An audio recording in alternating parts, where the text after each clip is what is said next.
I will present an active fault assessment for a proposed pumped hydro energy storage project in South Australia.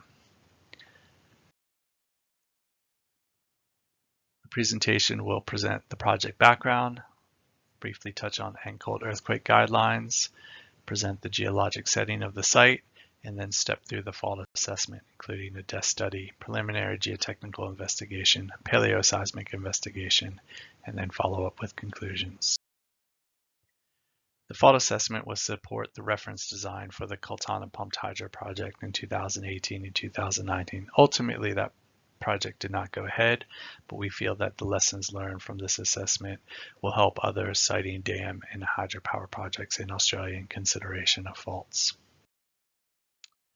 The ANCOLD earthquake guidelines consider seismic design actions based on both active and neotectonic faults. So active faults are faults that have moved in the last 11,000 years, or larger faults that have moved in the last 35,000 years. While neotectonic faults have shown movement older, but in the current stress regime of Australia and are considered capable of rupturing again. So for an extreme consequence category dam, we must address impact from faults in three ways. So faults in the dam foundation, inclusion of these active faults or neotectonic faults as sources in a probabilistic seismic hazard analysis, and consideration of those faults as the maximum credible earthquake or MCE ground motion source in a deterministic assessment. The site is located in South Australia, south of Port Augusta, on the western side of the Spencer Gulf. The proposed scheme consisted of an upper reservoir on a mesa connected through a penstock to a lower reservoir that was connected to the Spencer Gulf. This is an oblique Google Earth view showing the site, showing the alignment.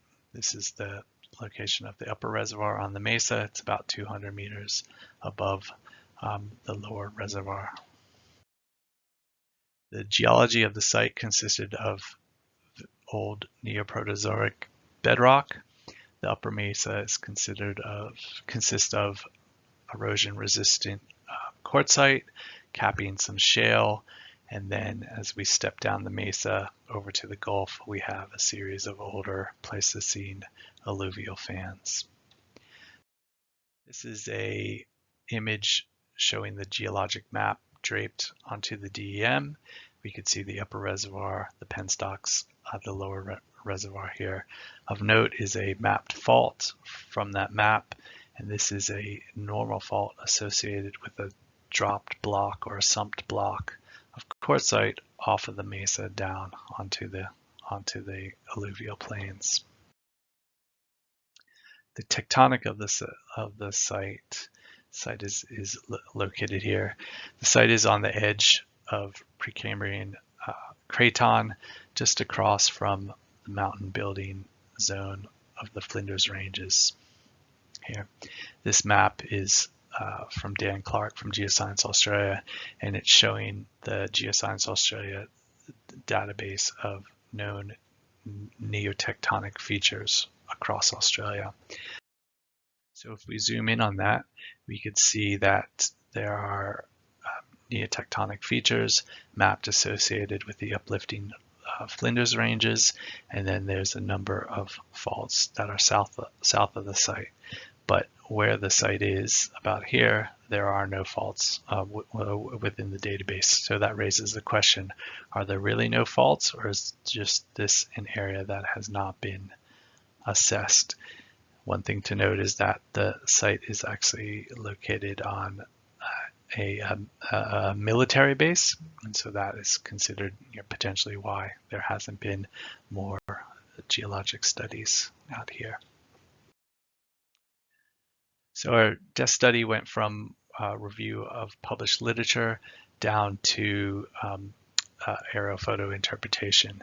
So looking at this Google Earth image in oblique angle, we identified a lineament cutting across the site.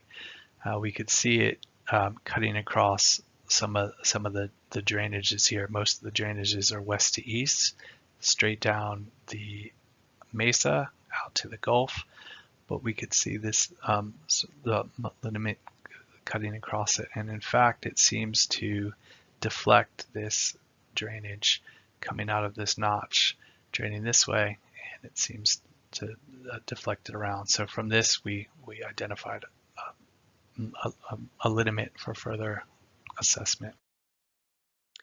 When we went to site and did some geologic mapping, we walked along the lineament. We saw some change in the topography, and we saw also large blocks of the shale bedrock that had been disturbed and turned. And all along this lineament, we found most of these blocks turned at approximately the same angle.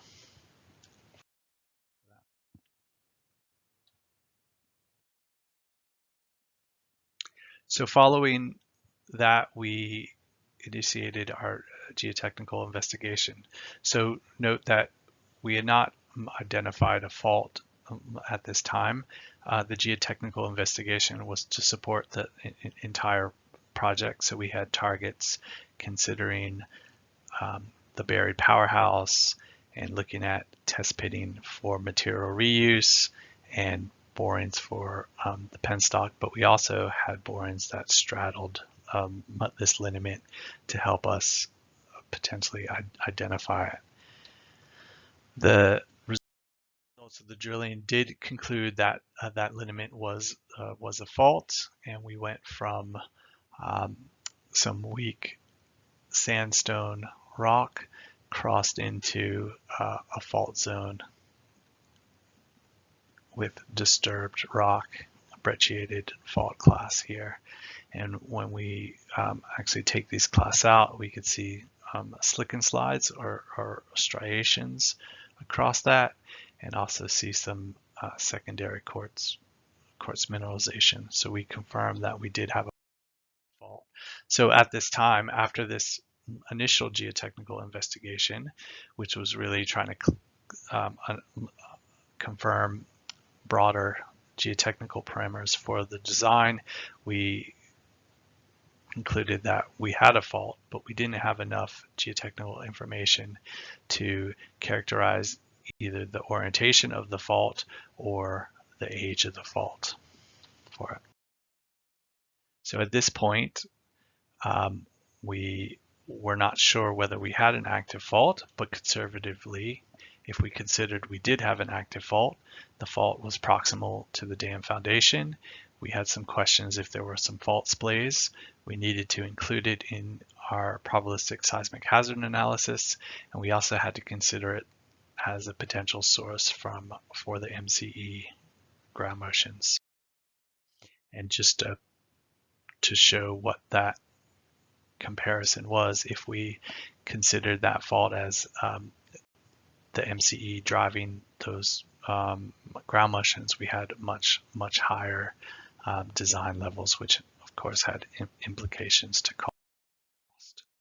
So to answer the question if this was in fact a seismic active fault, we carried out a further paleoseismic study, which consisted of a series of proposed trenches and boreholes across the fault trace.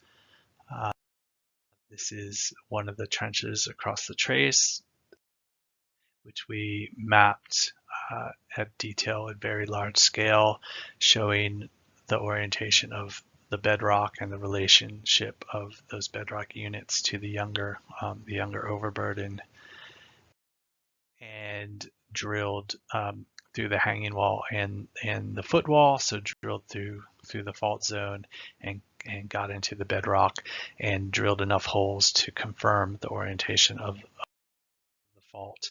So ultimately we found that the normal fault defined the basal slip plane of a large block slump.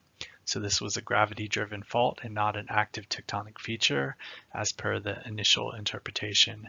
The fault zone is greater than 200 meters away from the lower reservoir, and therefore it doesn't affect its footprint, so fault rupture hazard is no longer considered a credible hazard, and this removed the tectonically active fault source from our PSHA, which reduced our design earthquake ground motions.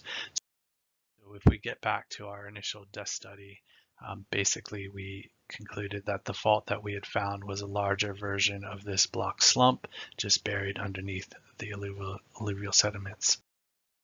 So to conclude, we feel that there's a need for proper characterization of geologic setting and fault activity to support the siting of dam and hydropower projects.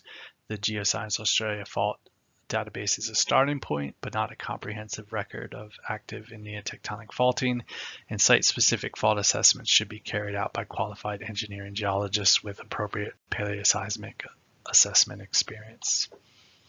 With that, I want to thank you.